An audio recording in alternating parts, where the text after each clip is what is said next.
soit la base de données bibliothèque. On veut imprimer les ouvrages par éditeur. On veut créer un rapport, Crystal Report.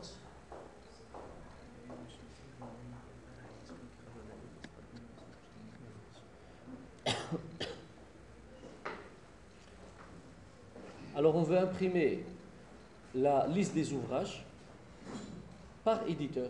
Ça veut dire l'éditeur en haut et puis après un tableau dans lequel on va trouver les titres des ouvrages qu'il a imprimés. On veut regrouper par éditeur. Okay. Alors, je vais essayer de créer un projet.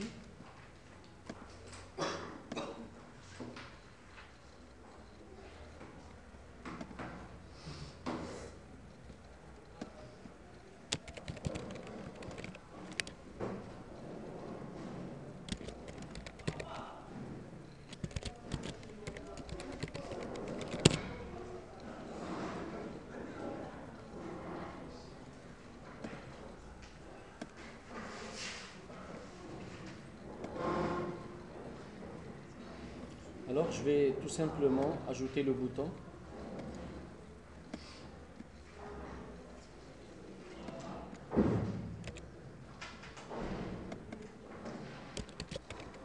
Ouvrage par éditeur. Et c'est le bouton ici. BTN. Ouvrage.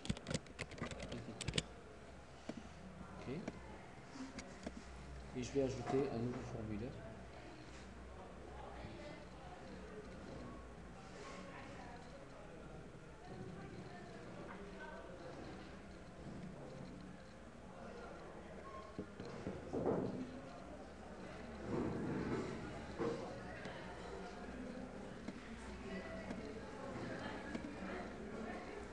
Dans ce formulaire, je vais ajouter un Crystal Report View. C'est bon. Maintenant, on va créer notre rapport.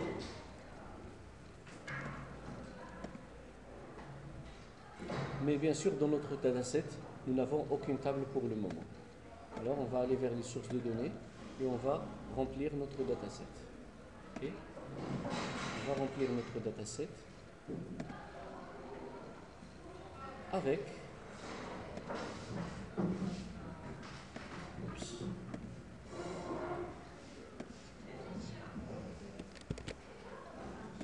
la base de données biblio.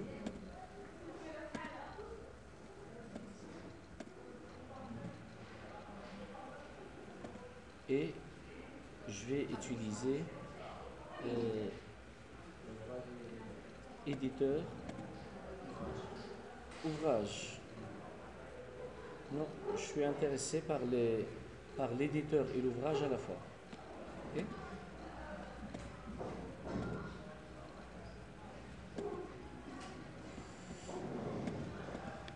Je ne vais choisir aucune.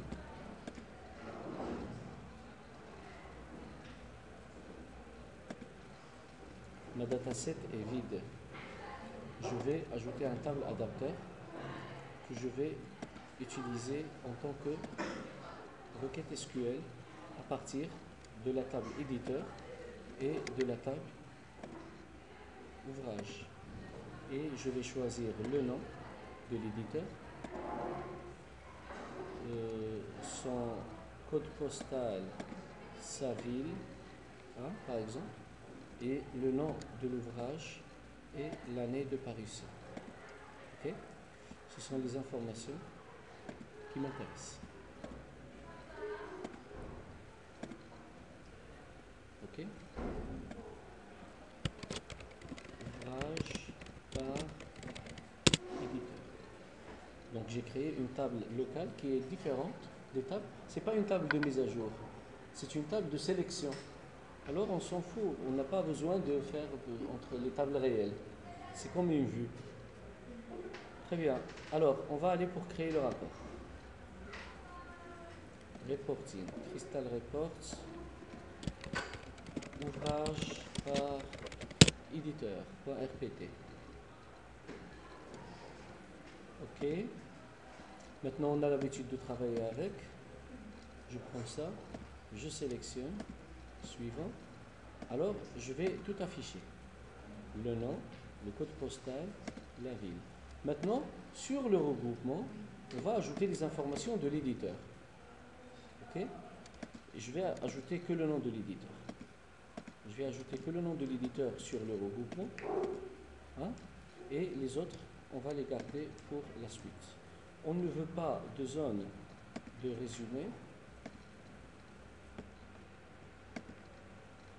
On ne veut pas de filtre. Et la présentation, je vais la faire moi-même.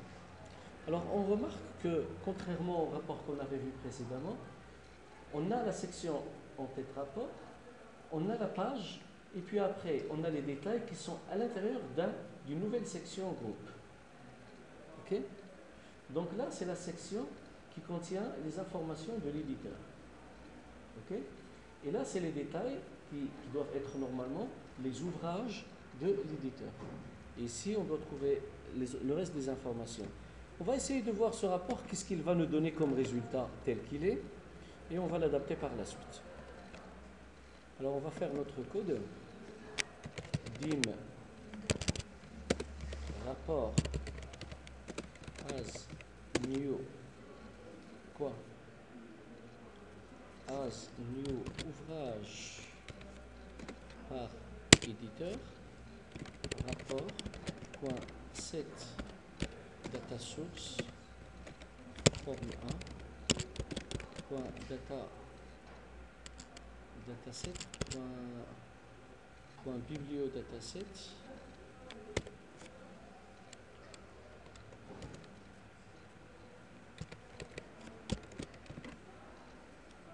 on n'a pas de dataset dans la forme 1. On n'a pas de dataset dans la forme 1. Alors, dim b as new data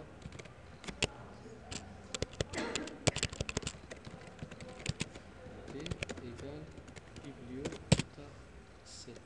Non, on n'accepte pas.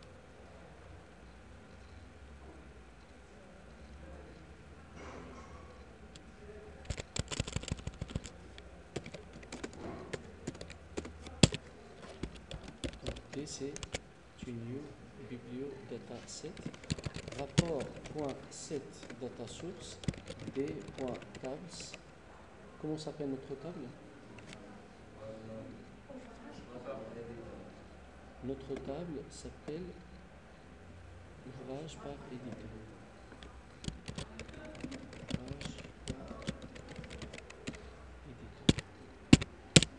Et D, c'est une représentation de biblio dataset. Et on fait crystal report viewer 1 point rapport source point source rapport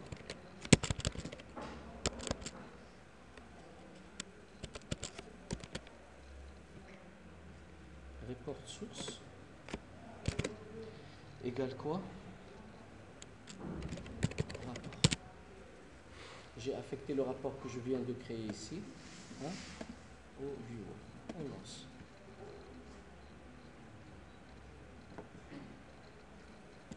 Donc, ouvrage par éditeur. On n'a pas fait point chaud. On n'a pas fait point chaud. Alors, on revient.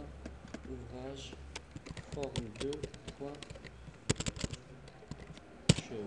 Est-ce qu'on a rempli la table? On ne l'a pas remplie. La table est vide. La table est vide. On ne l'a pas encore remplie. Alors, on va faire son remplissage. Il va falloir une commande, une connexion, toute une histoire. Pour éviter tout ça, qu'est-ce qu'on va faire? Pour ne pas créer le tout manuellement, qu'est-ce qu'on va faire? On va mettre listbox et on va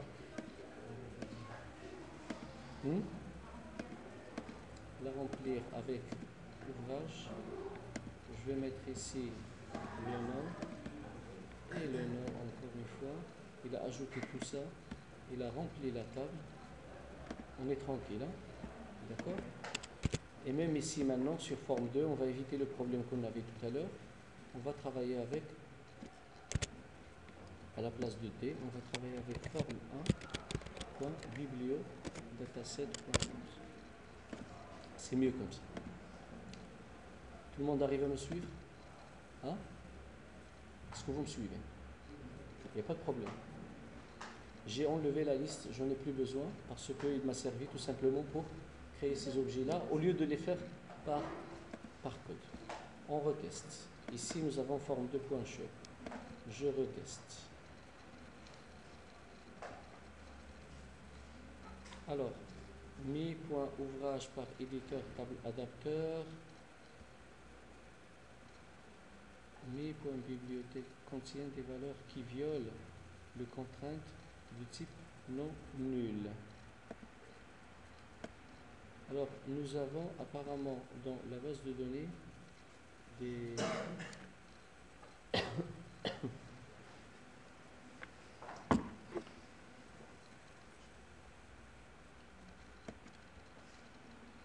ok, je reviens à la dataset.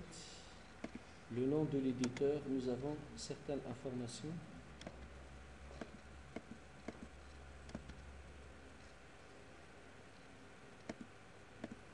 Je supprime la clé.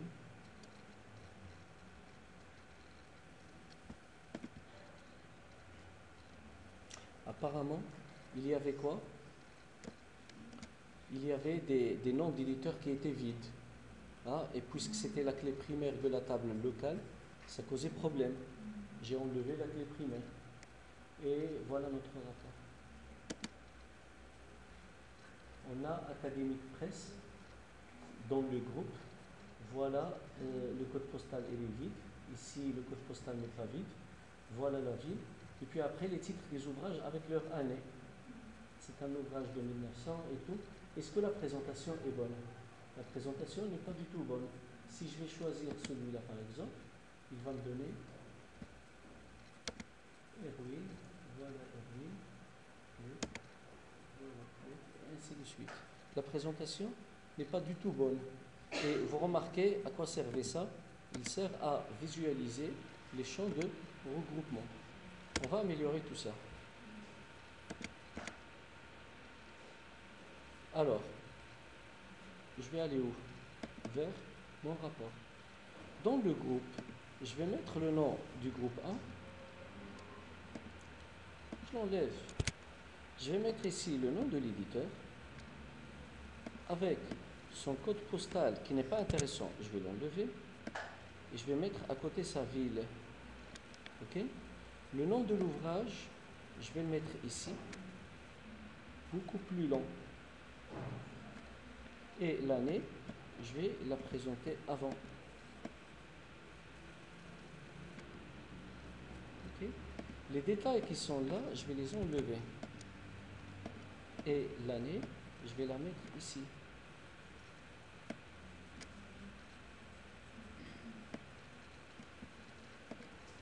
Regardez, l'année, l'entête, année, je vais la mettre ici.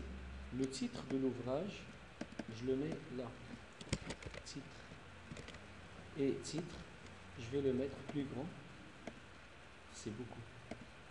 Je vais le mettre à 12. Bold, non souligné.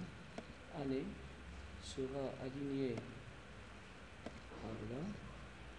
Et il n'est pas souligné. Il est bold. Et il est à 12. Et je vais faire année. Ok? Et là, c'est le titre. Je peux encore l'élargir un petit peu. Je vais me contenter de ce que je viens de faire ici.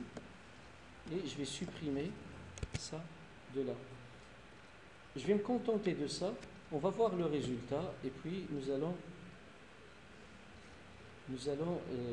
continuer à l'améliorer. J'enregistre. Je lance. Éditeur par ouvrage, ouvrage par éditeur. C'est pas mieux comme ça?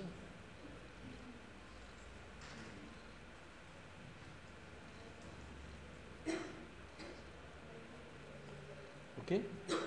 Donc là, on a l'éditeur et ses ouvrages. Un autre éditeur, ses ouvrages. Un troisième éditeur, ses ouvrages. L'éditeur ne se répète jamais parce que je l'ai enlevé de la partie détail et je l'ai mis dans le groupe. Et dans l'entête de la page, nous avons autre chose. Duno, et voilà les livres de Duno. On peut faire mieux que ça. On peut mettre chaque éditeur dans une page à part. Chaque éditeur dans une page à part. Comme ça, il ne va pas les mélanger dans la même page. Comment faire ça? Donc, ça, c'est le footer, section. Je viens vers la section et je vais faire nouvelle page après. Donc, après le pied page du groupe, il va faire une nouvelle page. On teste.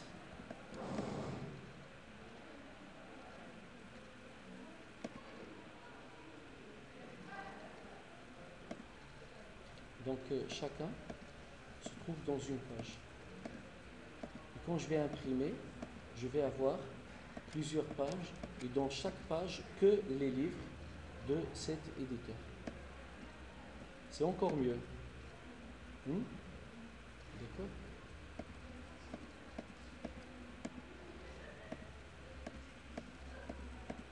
Et bien sûr, tout ça, je peux l'exporter vers PDF, Excel, Doc. Je vais mettre sur Doc, sur le bureau. Et je vais le nommer éditeur. Donc là, sur mon bureau, j'ai un document Word qui s'appelle éditeur. Vous allez voir.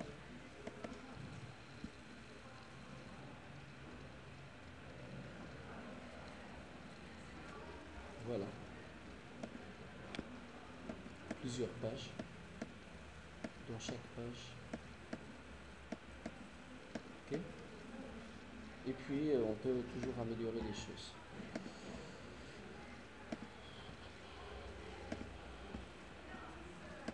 On va encore essayer de faire autre chose. Ça, c'est la date d'impression. Sur l'entête de la page, je peux insérer un texte dans lequel je vais ouvrir liste des ouvrages par éditeur.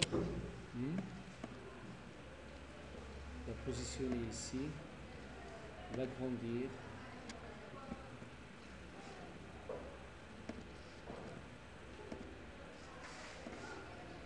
L'agrandir jusqu'à le bout du rapport, lui donner une bonne taille, même lui changer la couleur, je vais la centrer.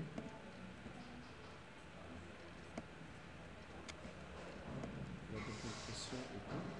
Si je veux lui modifier la couleur, je viens vers la mise en forme et là sur police, je peux lui donner une autre couleur si je le veux. Je peux ajouter un cadre. Je vais insérer un cadre de là jusqu'au là.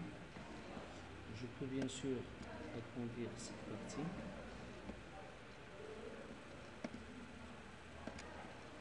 Le cadre se termine là et je veux séparer avec des lignes.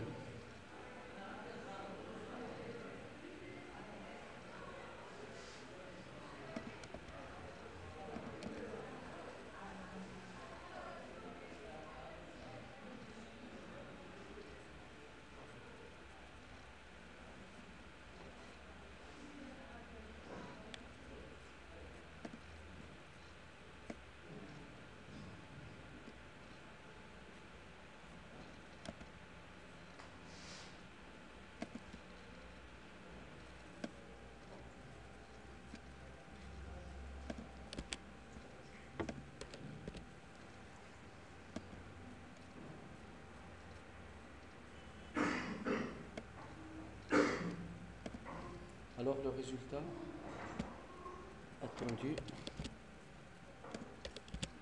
est là. Je termine rapidement s'il vous plaît.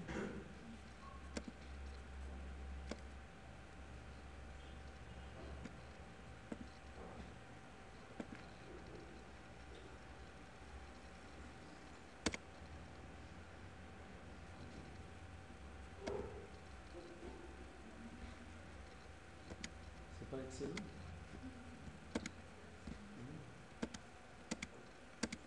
Je vais exporter en PDF.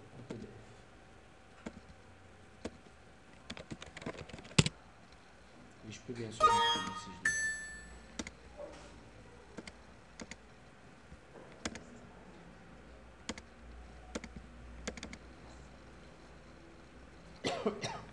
veux. Donc on a 34 pages. Okay. Et je peux toujours améliorer les choses. Ce qu'on va ajouter maintenant on va ajouter un combo box ici, dans lequel je sélectionne un éditeur. Et puis après je vais imprimer que les ouvrages de cet éditeur. Mais contrairement à ce qu'on a fait hier, comment on a fait pour l'attestation d'un étudiant? On a créé une nouvelle table qui ne contient que l'étudiant qu'on veut imprimer. Maintenant, je veux faire avec un filtrage. Je ne vais pas créer une nouvelle table. Je vais travailler sur la table, la première table que j'avais utilisée. On va voir comment on va faire. Sur mon formulaire, je vais ajouter un combo box.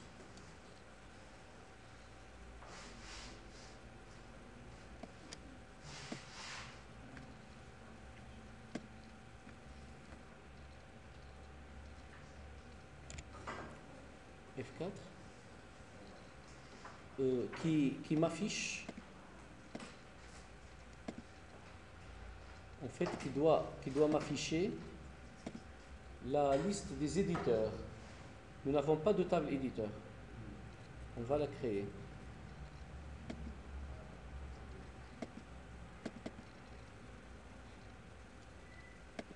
Ça c'est pour remplir le combo, c'est pas pour l'impression.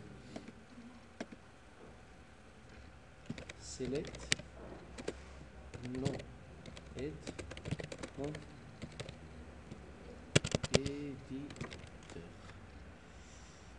Je vais voir est-ce qu'elle est bonne. Alors elle est bonne. Ok, suivant, terminé. Là il me donne tous les éditeurs. Très bien. Alors sur ma grille, j'ai ici la table éditeur et le nom, puisque le nom c'est la clé primaire de la table, on n'a utilisé que le nom. Je vais ajouter un autre bouton sur lequel je vais marquer imprimer les ouvrages.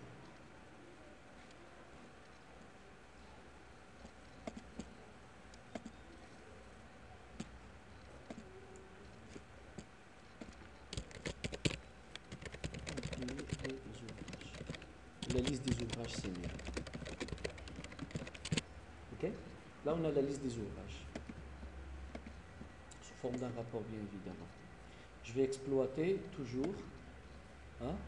Je vais toujours exploiter quoi? Je vais toujours exploiter la deuxième forme. Je vais exploiter la deuxième forme. Je vais ajouter un module pour que la forme sache est-ce qu'on veut imprimer ceci ou cela. Là, on va ajouter un module avec public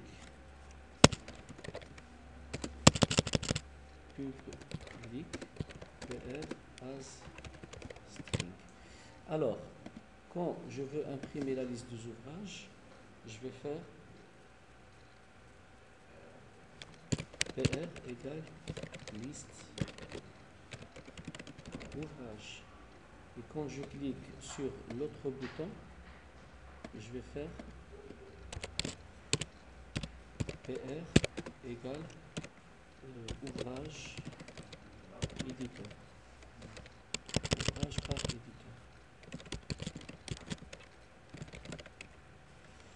Ok, ici je vais faire dialogue symbole.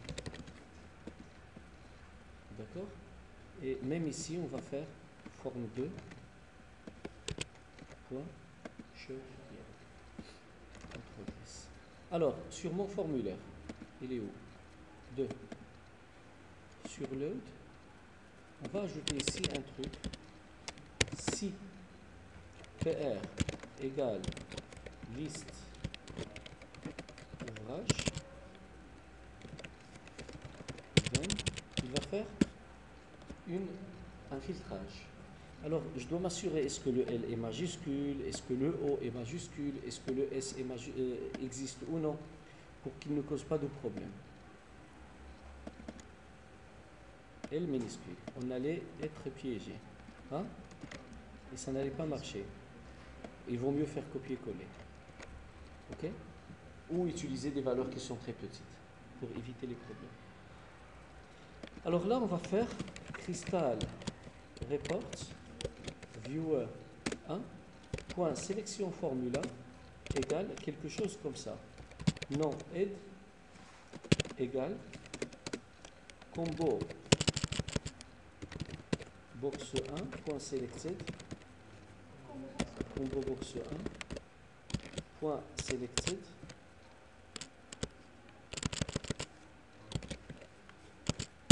on a combo box 1 point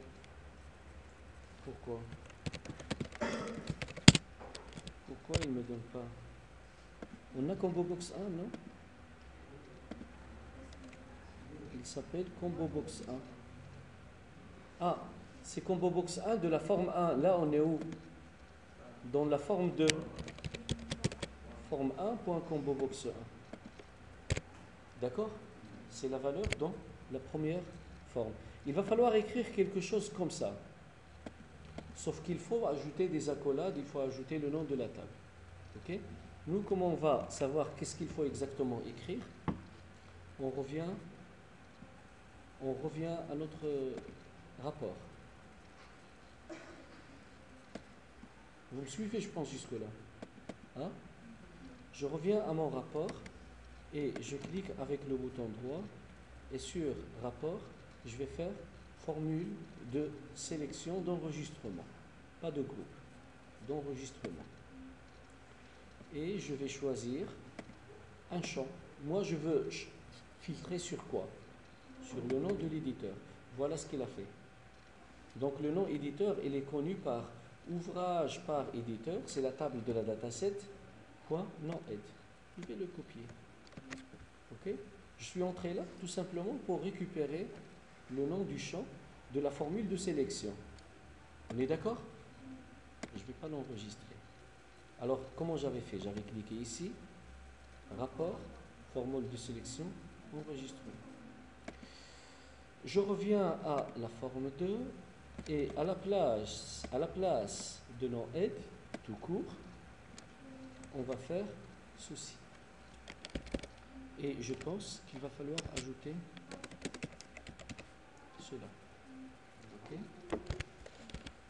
Je ne suis pas certain, mais on va vérifier. Alors là, on va choisir du nom, liste des ouvrages. Donc là, il doit appliquer la formula de sélection. Et qu'est-ce qu'il a ici? Duno tout seul. Et je suis directement sur Duno. Il n'y a pas d'autres groupes. Ok? Si je sélectionne PUF, il va me donner que les livres de PUF. Si je sélectionne Erol,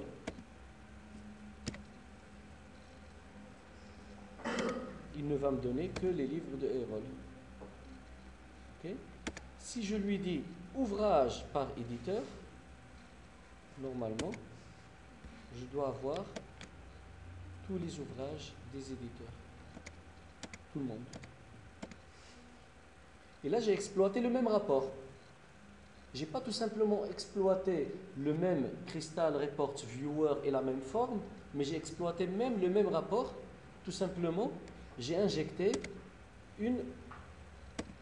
un filtrage.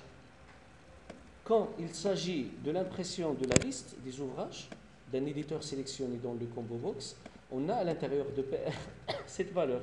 À ce moment-là, je l'ai dit, sélection formula de Crystal Report Viewer 1 égale quoi?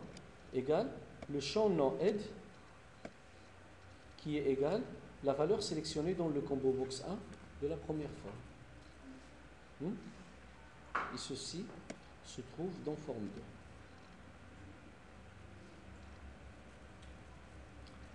2. Et voilà.